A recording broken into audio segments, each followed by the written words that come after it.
সময় বাড়ার সঙ্গে সঙ্গে আলোচনায় অন্তর্বর্তীকালীন সরকার। সকলের নজর কি করবেন প্রধান উপদেষ্টা ডক্টর মোহাম্মদ ইউনূস। তবে কৌশল অবলম্বনেও পিছিয়ে নেই এই নোবেল বিজয়ী। ছাত্র জনতার অভ্যুত্থানে গঠন হওয়া অন্তর্বর্তীকালীন সরকারে শিক্ষার্থীদের জনপ্রিয়তা ও বিভিন্ন রাজনৈতিক দলের সমর্থন পেয়ে বিনা বাধায় দায়িত্ব গ্রহণ করেন ডক্টর মোহাম্মদ ইউনূস।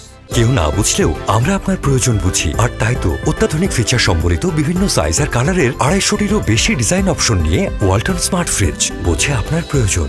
রাষ্ট্র সংস্কার কাজে সময় নিয়ে পরিবর্তনের আশ্বাসও দিয়েছেন প্রধান এই উপদেষ্টা, আর তার জন্য বিভিন্ন রাজনৈতিক দলের সঙ্গে বৈঠকও করেছেন তিনি। তবে এই তালিকার বাইরে রয়ে গেছে বেশ কিছু দল। কয়েক দফায় বিভিন্ন রাজনৈতিক দলের সঙ্গে বৈঠক করেছেন প্রধান উপদেষ্টা। তবে বাইরে রয়ে গেছেন সদ্য ক্ষমতা হারানো আওয়ামী লীগ ও তার শরিক 14 দল।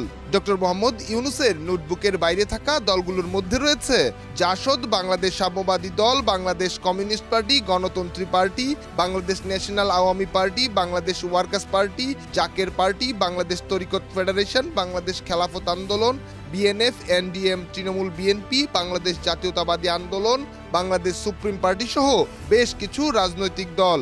কয়েক দফায় হয়ে যাওয়া বৈঠকেও জায়গা পায়নি দলগুলো।